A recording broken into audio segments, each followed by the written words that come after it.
All right, so today we're going to be talking about some of the different steps of raising a cylinder. First, I'm going to talk about how that you're going to sit at the pottery wheel. Now, the way you sit at the wheel is really going to determine if you're going to have success or not. Before you even put your clay in the wheel, when you first sit down, a lot of people sit very far away from the wheel. And there's a big gap between their legs and the splash pan. This little guard on the outside that's supposed to keep you clean is called the splash pan. You want to sit as close to the splash pan as you can, straddling the splash pan with your legs, kind of like you can imagine it's a horse and you're having your legs wrap around the horse. Okay, the closer you are to the splash pan, the closer you are to the wheel, the more of your body weight you're going to be able to use when you center. So sometimes if you feel like you have some back pain from sitting at the wheel and hunching over for a while, it's good to stand up and stretch, or try to keep your back straight and lean your body forward. And try not to hunch your back over like this. This is where you're going to hurt your back.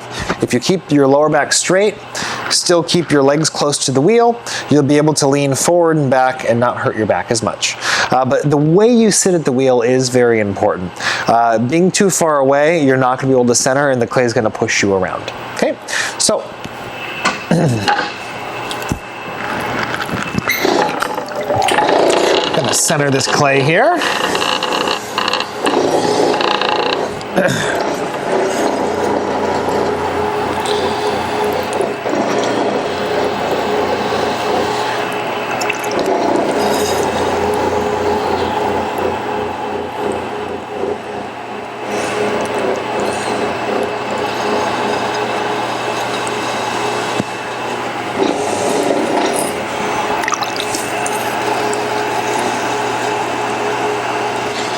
Okay, so after I center the clay, I'll put the hole in the middle.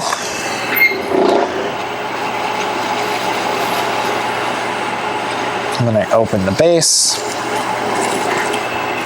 And now I'm ready for my first pull. Now, when you're raising a cylinder, sometimes what happens is you center the clay, you open it, you know your next thing is to start raising it. And this is where people usually shut their brains off. They just kind of squeeze the clay up and they squeeze it up and they squeeze it up and they squeeze it up, and they're trying to get it so tall that they aren't thinking about what they're doing to get it tall, and if they have like a step-by-step procedure they're following or what their goals are each time they raise the clay. So I'm going to break down throwing a cylinder after you've centered and opened it into 4 pulls, and there might be some additional ones after that, but we're really going to talk about raising it 4 times. Okay, so the first raise usually is going to be a small raise, and this is for me oftentimes if my top is a little thick, if I feel my opening, you can see on this pot it gets narrower here and it gets thicker and then it goes narrower again. I want the base to be the widest part. So my first pull is actually just a thinning of the top. So I take my knuckle on one hand right here and my other knuckle right here, and I just squeeze the clay between my knuckles, the top little part of the clay, and I bring it up a little bit. What I'm trying to do is make it so that the bottom is the thickest part and then it gets thinner as it goes up. So there's my first pull. It didn't move very much. I'm just thinning the top. It's pre-thinning the rim. If you don't do this and you're kind of pulling really hard from the bottom, you can tear the whole thing off in a big ring. If that happens, that's usually because you didn't thin the top out enough. Okay, so that's kind of the first pull. The second pull is going to happen from the very bottom of the clay, and there are a lot of different hand positions you can use. You can use your knuckle on the outside, you can use your fingers, you can use a sponge, you can use the base of your thumb, but my goal for the second pull is to try to make sure that the clay is always thicker on the bottom and thinner, a little thinner on the top, but what I'm trying to do is keep the cylinder straight up and down. Even if you're making a bowl, you want to try to avoid letting the clay get too wide on the top and kind of get away from you. So what I'm going to do is as I raise this clay, as I go up, I'm going to push in with my knuckle or with my thumb or whatever hand position you want, and I want a little groove there, and then out with my inside hand so that I have a little groove on the inside here too. And then I'm going to have my right hand on the outside underneath this little groove here. My left hand is on the inside of that groove, and for this pull, what I'm going to try to do is just keep the cylinder as straight as I can, and as I go up, I want to make sure that the top stays narrower. So right here, I'm working right there as I'm raising it, and what I want to do at the end is I'm going to take my hand and I'm going to rotate in, because I want to keep this top narrow. So on my second pull, as I go up, I'm going to rotate this top in. Okay, my inside hand just kind of stopped what it was doing and kind of held there. My outside hand, my right hand, just kind of rolled that top in. And the reason I'm doing that is because with a narrow top, my cylinder is going to want to stay straight. If the top starts going out, it's going to want to start becoming a bowl no matter what. Okay, so there's my second pull. The third pull is much like the second. My goal is just to make it a little taller, but each time that you pull the clay up, you want to make sure that you clean the bottom and start all the way from the bottom. The trickiest part of raising a cylinder is getting the clay from the very bottom to come up. Sometimes what happens is people start raising it and they start here, and then they jump up here, and then they start raising it from here. And they left all the clay down here. This is where you want to spend the majority of your time. The third pull is really where you want to focus on that, because it's your chance to kind of get that clay up. So what I'm going to do is I'm going to spend some time down here. I'm going to make a nice groove so you can see it. You can see a nice groove there. I'm going to make sure that my inside hand has a nice little groove for itself. And here it'll be, my inside hand is kind of sitting right here with my middle finger and my ring finger. And what I'm going to do is push my knuckle underneath. For this one, I'll use my fingers. It's a little different. Put my fingers underneath. You can see that my hands are connected to one another. And I'm going to stay from the very bottom underneath there. And I'm going to raise this cylinder up. Same goal as before. I want to make sure that the bottom stays wider. And as I go up, I'm going to release a little bit with my inside hand. Continue with my outside hand. I'm not really pushing very much at all with my inside hand. It's still there. Your inside hand should always finish first because it started higher. It should finish first.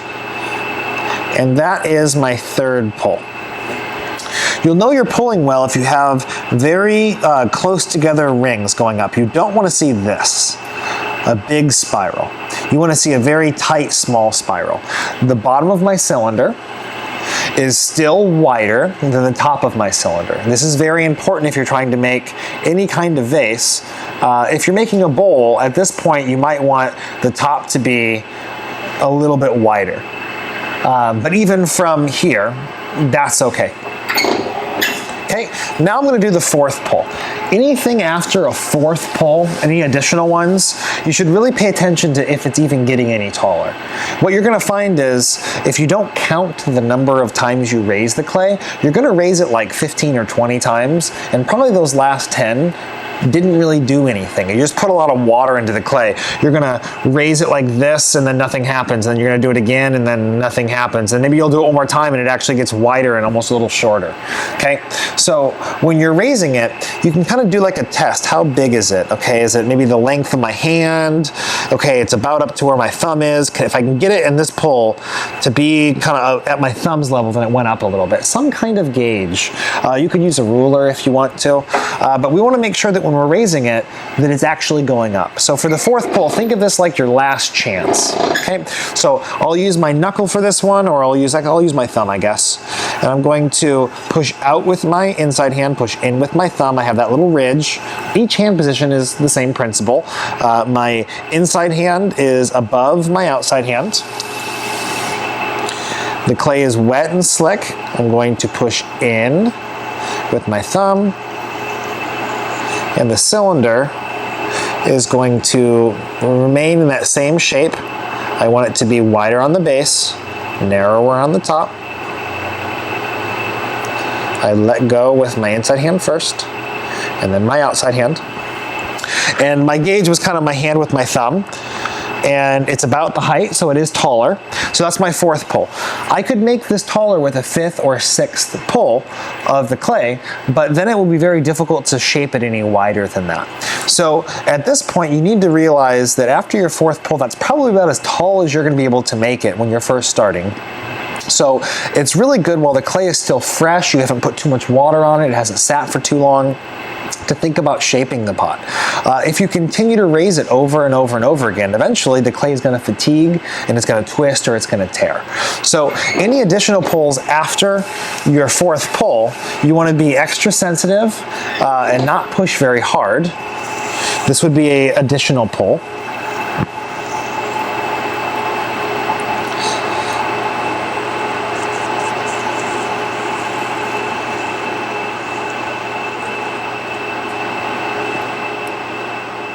Okay. When I get to the top sometimes, I might not pull all the way through the top because I want to keep it thick. I might collar the top in.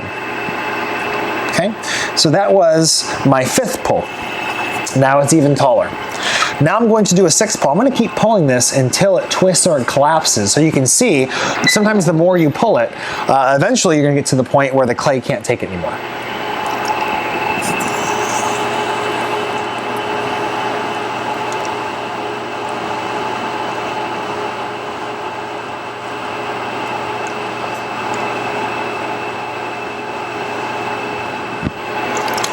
So there's my sixth pull, and it did get taller. I can keep making it taller, but it's going to be very difficult to make this any wider. I'm sure I can pull it again. I'll go with my knuckle this time. Why not?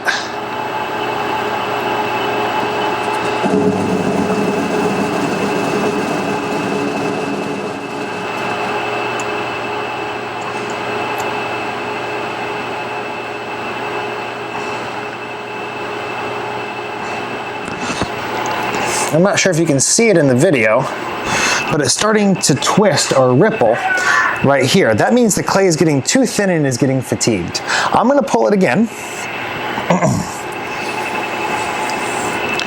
And it's probably on this one going to start wobbling or it's going to collapse. And this is just when you've pulled the clay too much.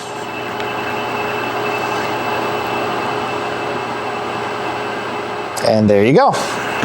It collapsed. Okay, so it got too thin in the center area. The torque from my hand was twisting it. That was the weak spot where it was thin, and my cylinder collapsed. Okay, now I can collapse it very evenly. Usually what happens when it collapses, it kind of falls over like that. Okay, so when you pull, think 4 pulls.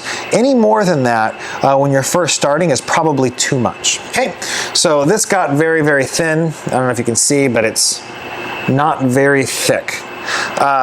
This cylinder, while it was tall, I really can't shape it into much. Okay, so that's how you pull your first, second, third, and fourth pull. Thanks for watching. And you got shaping? Yeah. You got 7 minutes on the battery. Okay, yeah, I'll do shaping real quick.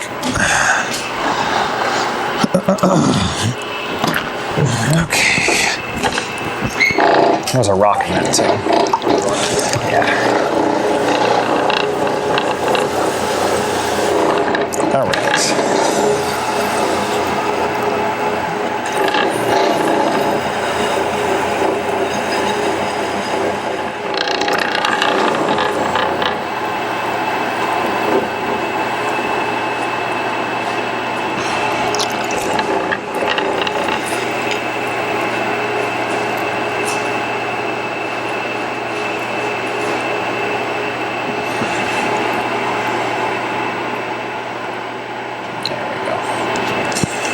Okay.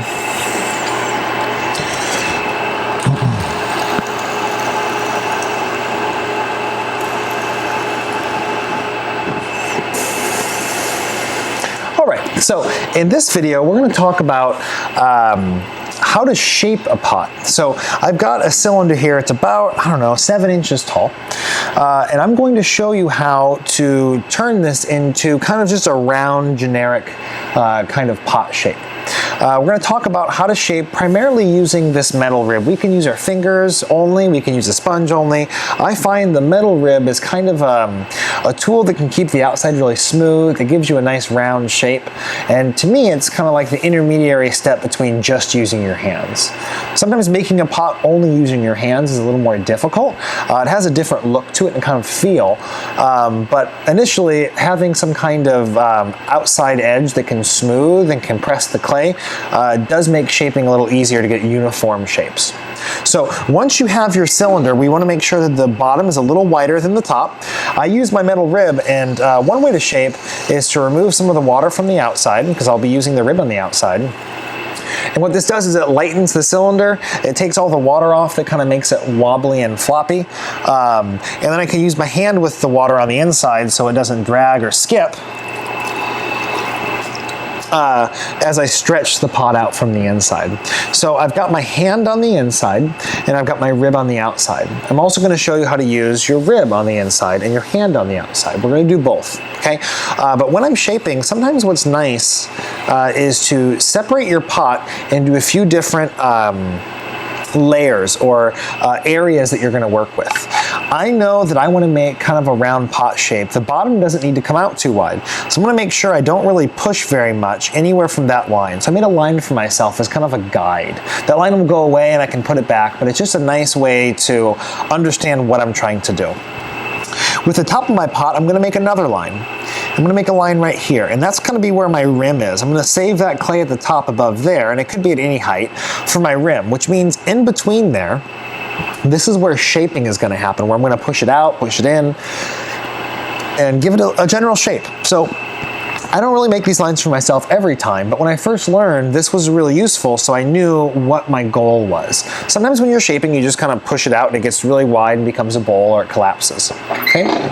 So what I'm going to do is use my hand on the inside, my rib on the outside, and I'm going to push against the rib, which is curved, and I'm just going to push out like I'm raising, just like a raise, and then slowly lift up.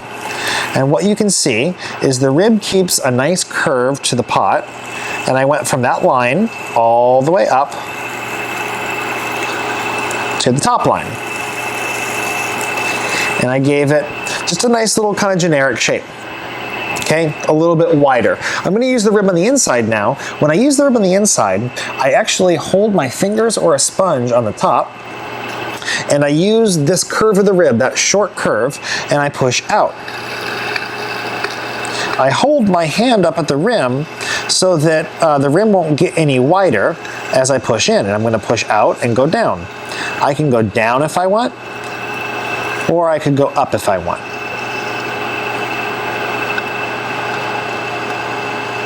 Okay.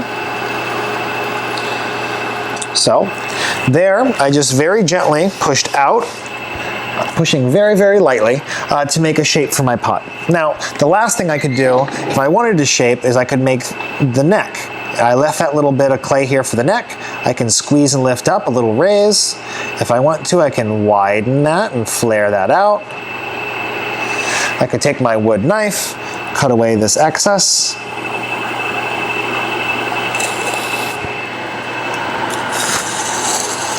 And that's shaping. Okay, it's gonna take some practice. Thank you for watching. Alright, right as soon as like the battery